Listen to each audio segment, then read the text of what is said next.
Y'all, I'm trying to stay optimistic, but this isn't good. Pam Bondi and Kash Patel. You're going to want to watch this, America. Patriots, we have a bombshell update on the ATF's continued defiance of the courts. Despite a clear ruling, they are dragging their feet, making excuses, and outright refusing to return lawfully owned forced reset triggers to the rightful owners. You will not believe the excuses they're using now. Stay tuned because I'm going to break it down. I'm going to give you the latest in this fight here for our Second Amendment rights with this case called National Association for Gun Rights versus Pam Bondi. Now, used to be versus Garland, but he's no longer in the AG.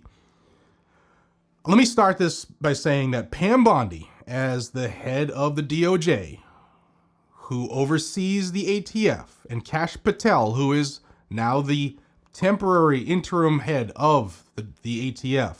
I know they have a lot going on, and that there's many things that they have to deal with. And Kash Patel, it came out that he's actually concerned for his own personal safety from within the FBI.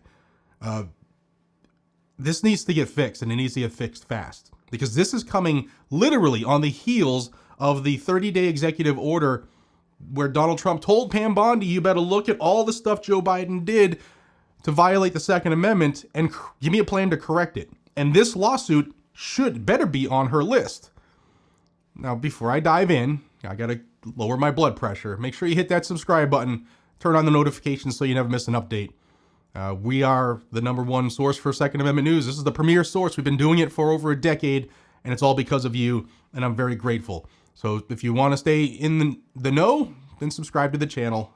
Thank you for joining the growing freedom family. And check out our sponsor, CMMG. They stand with freedom-loving Americans like you and I, and they keep this show running. Check out their top-tier tools and accessories, all kinds of colors, lengths, and options, and you can save when you use code GNG10. All right, let's get right into this. Back in July of 2024, I did a video telling you that a federal judge issued a final judgment, ordering the ATF to return all illegally and unconstitutionally seized force reset triggers, the FRT-15 and the wide open trigger, to their rightful owners. The deadline was February 22nd of 2025. But, surprise, surprise, the ATF is still dragging their feet. Now, during this process, I had several of my viewers who are in this boat.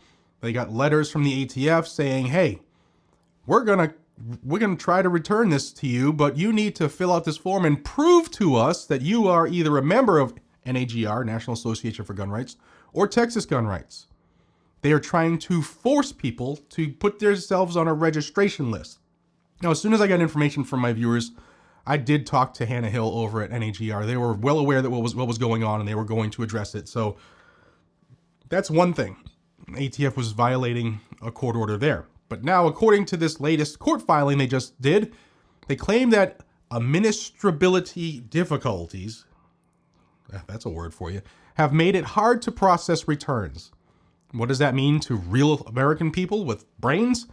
It means that they're making excuses. They say that they can't identify which gun owners belong to the plaintiffs' organizations, NAGR, Texas Gun Rights. Seriously? It's a stall tactic, plain and simple. You stole these items from people, give them back. And you should give them back with interest.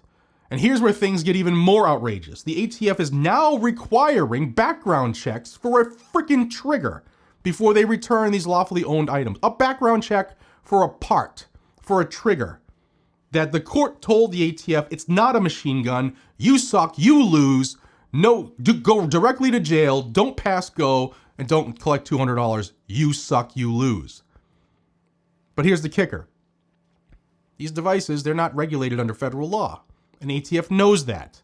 Yet they're still demanding background checks for items that are not classified as firearms. Let me read you a direct quote from the filing. Quote, because this court's orders do not require ATF to return FRT-15s and wide open triggers to persons prohibited from possessing firearms under 18 U.S.C. 922G, which is also an unconstitutional law that's being challenged. A background check will be run on those who provide appropriate proof of membership to determine whether they are entitled to a return of their FRT-15 or wide open trigger. That's a quote from the frickin' filing.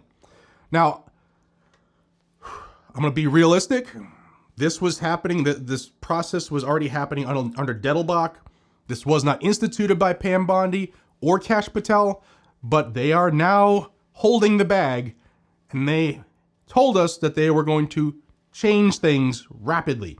Pam Bondi could stop this lawsuit immediately. Well, it's already been a final judgment. She can complete the requirements that were given to her by the judge rapidly. Give the things back. She is overseeing the ATF. The ATF saying, we're not giving them back unless we do a background check. And that is currently happening on Kash Patel's watch. Maybe he doesn't know it, but he needs to fix it. This is classic government overreach.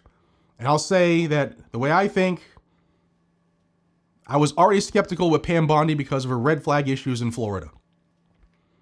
If she doesn't rectify this quickly, she should be fired. Fired. First, they illegally seized these items. Now they're creating bureaucratic hurdles to avoid complying with the court's order. It's an absolute disgrace. Again, it happened under the previous administration. They're holding the bag, but it's on them now to fix it, and fix it rapidly, because we, the people who voted for this change, demand the change. But wait, there's more. The ATF is also refusing to return force reset triggers to people who live in states where they claim the devices are illegal. The problem here? Well, that's not what the court ordered. This was a federal ruling against the ATF, and now they're trying to pass the buck to state laws as an excuse to keep what doesn't belong to them. Now, the court made it clear that the ATF had to return these items, no exceptions. ATF begged for an extension, and the court granted the extension. They've had ample amount of time to return these items. But now they're acting like they have the power to interpret and enforce state laws. And let's be honest, they'll use this excuse to withhold even more legally owned items from gun owners across the country if we don't stomp them in the mud right now for this. And there's where the ATF's hypocrisy really shines. In their latest filing, they are still standing by their debunked claim that force reset triggers are machine guns, even though the court said, you are wrong. They referenced 2 criminal cases in Puerto Rico as evidence, but here's the thing. One of those cases doesn't even involve the FRT-15 or a wide open trigger. So the ATF is stretching here. And again, Kash Patel, my man, this is under your watch. Please fix it. Even though the court ruled against them, ATF is still using their bogus classification to justify prosecutions. It's as if they think that they're above the law. So where do we go from here? The plaintiffs in this case, National Association for Gun Rights, they've already raised these concerns about ATF's non-compliance. They're on the ball on this, and this could lead to even more legal action against the agency, unless Pam Bondi and Kash Patel do the right thing quickly.